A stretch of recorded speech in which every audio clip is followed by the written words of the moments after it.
there was a melody that was played in that scene. And I was on the phone with Angelo Badalamenti. He was in New York, and I was here. And he said, what kind of notes can you get out of that thing? So over the phone, I'm playing the shakuhachi flute, and he's kind of taking bang, bang, bang on the piano. He says, okay, just a minute. Can you play this back to me? And he went, whatever the melody was. And that's how we came about with that melody. Only in that episode, they synthesized it, which kind of pissed me off a bit. But later on, in other episodes, they actually used the original recording. So that's enough anecdotes for now. If you want to know anything more about me, you can borrow this. It's the Wyndham Earle version of Wrapped in Plastic. That was a joke. Anyway, back to you. I can go now, I think. Robin, tell us about getting cast. Oh, okay, so this is one of my favorite stories. I don't have many favorite stories about being cast, but this was one of my favorites because Lana wasn't written Southern. And it was season 2, and it was such a huge hit, the show, and I was a huge fan of the show. And when I got the audition, the character description was like that she was so stunningly beautiful that the men were just putty in her hands or something like that. And I knew the show, and I knew the women on the show. I knew Machen and Sherilyn and Laura and, well, Wendy and Kimmy, of course, the most stunning women on television. And I thought, okay, I have to get clever with this material because I'm not going to get this on looks alone. So I started just reading the material, and being from the South, it just kind of hit me. I was like, oh my gosh, she has to be a Southern belle because she's written to be kind of not the sharpest tool in the shed as well, which works, right? So I just thought, oh, this is genius, or it's either going to be a huge hit or it's going to flop, but I'm going to take my chances. And they loved it, so I was so happy. I was delighted. I'm very, very sorry that Ian Buchanan had to reschedule for the next one because, you know, the storylines between Lana, Dick, and Lucy are fantastic. Yeah. Tell us a little bit about the chemistry that both of you had to come together. We didn't like each other. Yeah, it was great. They were so little, I felt. Like, when we had our scenes, it was like, we didn't get a full script. I didn't. So my number was stamped on the scenes. No, I had no idea what was going on in the show. And I had a hard time talking to you because how pretty you are. Now that I'm old, I have a lot of practice. We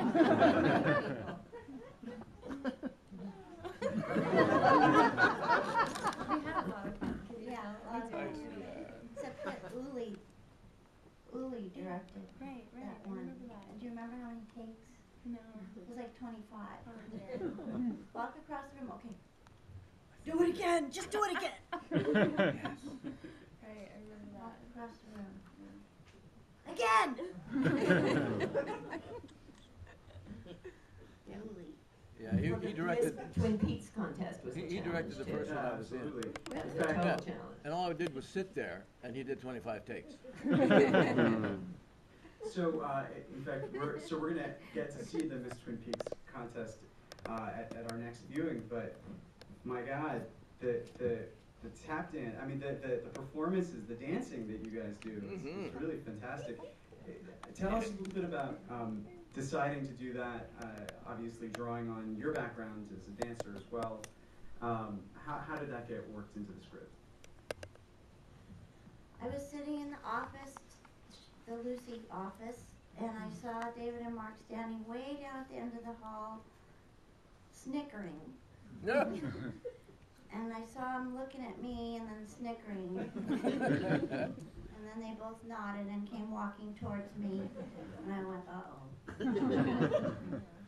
And they came up to the window like they were ordering something and said, we want you to dance in an episode. I said, okay. And then they said, I want you to choreograph it. I said, okay. And then I said, do you want it to be real choreography or the world of Twin Peaks choreography?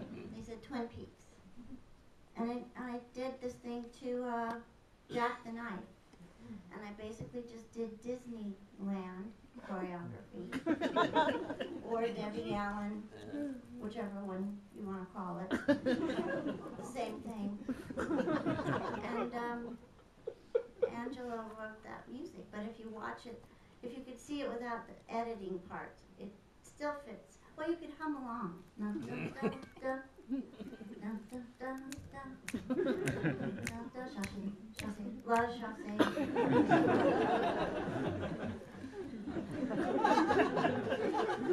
Robin, what about your dance? Oh my gosh. Okay, so I get the script and it says that I'm supposed to do a jazz contortionistic exotica. That was the name of the dance that I was to perform. And I thought, you know, my acting abilities can only take me so far here. I'm not a contortionist. What are they gonna have me do? This is insane. But I was so scared. I was so scared. But then I remember I rehearsed and rehearsed and rehearsed, and then the day of, I had to, you know, they were ready to shoot and say, okay, let's rehearse the scene, right? So Lana's gonna do her, you know, and so the whole crew stops. And I thought, oh my gosh, this is so embarrassing. You're gonna be so disappointed. No, but it was really fun. I had so much fun that day because, you know, again, being from the South, like beauty pageants were, I grew up doing beauty pageants, so not the dancing, but maybe I think I pulled it off, kind of. I don't know. Well, did you have any kind of backstory as to how she wound up in Twin Peaks? Lana? Yeah. Well, no, actually, I have no idea. I know I had a thing for older men, so, as you will see. I'll buy that. The mayor accused you of killing his Right. brother. That's right. How did I end up with the mayor, though? That's, I guess you were married to the brother, yeah. right? And then he died on his Yeah, on your wedding night. I know. So that's how you were in Twin Peaks.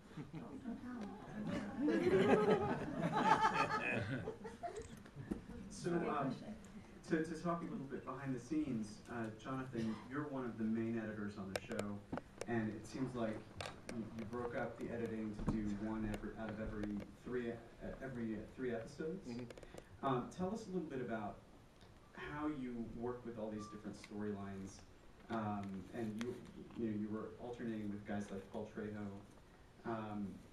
First of all, how did you get involved in that group of editors? Well, I actually, I met David on Blue Velvet. I was the assistant editor, and I cut a lot of stuff on Blue Velvet, and so I actually that was my first test of fire with David. So when he did Twin Peaks, they shot the pilot, and then he called me up and he said, "Would you like to come and work on the show?" And I was kind of going, "Well, I'm not sure, David. I said, you know, it's TV, and I'm trying to stick to, you know, a film career at the moment and stuff." And then he said, "Well, just go over to CFI and watch the film." He says, "You can go by it." So they ran it for me over there, and then I saw the pilot, and I said, "Well, yeah, I signed up right away." So it was good. But in fact, Caleb and I worked together. The episode we were talking about, what was the girl, the dancing girl?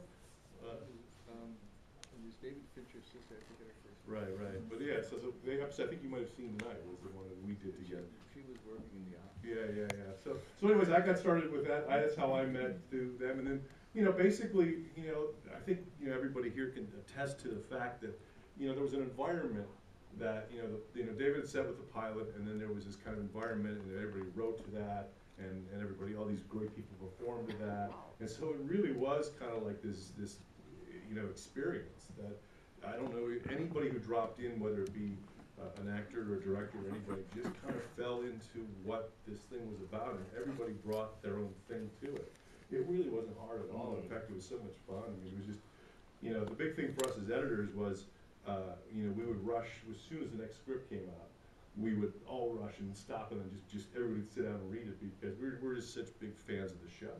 I mean, it's the only thing I've ever done where I actually went home at night and, you know, went and watched it, because it was such a, you know, other things you're just so tired of doing it, but it was like you wanted to be part of that experience. So I think, I mean, it really was lightning in a bottle. I don't know. I mean, I just, you know, everybody just did such great stuff, and it was just, it really was a, you know, it wasn't hard at all.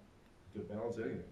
I mean, and it was one of those shows where it was amazing, because the show would be on, and you'd be having lunch the next day, and everybody around you would be talking about the show. It was like, it was such part of the culture. And but I just sort of thinking about how, when we were working together too, is that, you know, there would be a kind of catalog of music that Angelo had done. So you wouldn't really get specifically, it wouldn't really be, you know, specifically written for your show. You would take things and put them together, and then Jonathan would take, you know, you would be looking for one emotion, but you would want to have some underlying emotion that was like much, you know, much darker, and so that, you know, you would end up combining cues and, you know, that were in the same key and things like that to get the kind of things that you were looking for.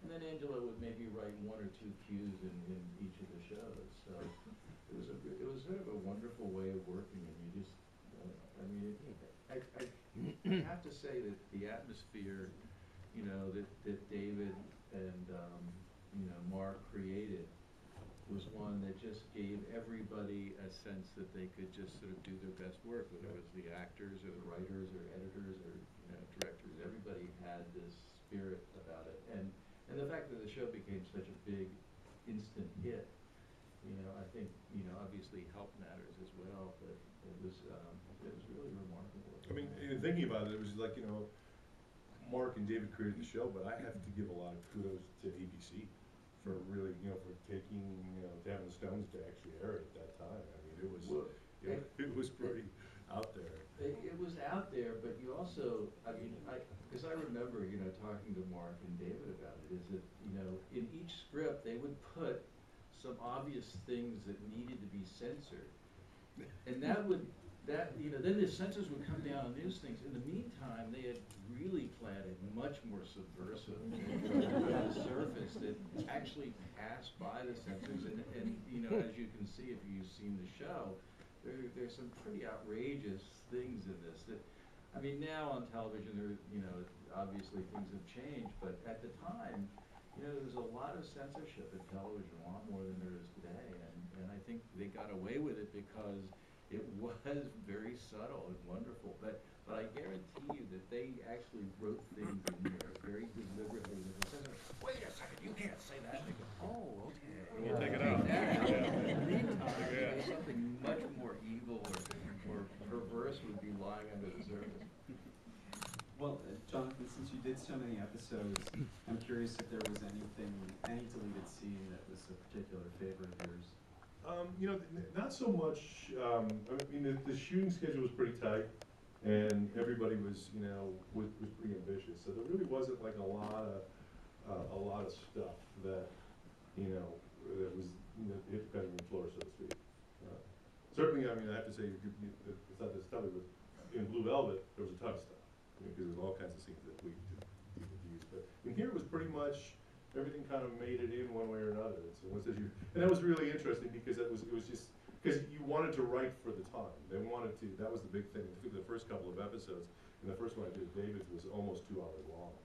And David liked to, you know, he'd like to let it and play and play and play. So we went to Bob Iger's office one day, and he said, "Hey, come on, Johnny, get in the car." And we drive down to ABC, and we go up there, and I'm like sitting there in Iger's office. And he's trying to convince him to air a 2-hour episode. So there was, but that was the one episode, his stuff. But that stuff then wound up in other episodes.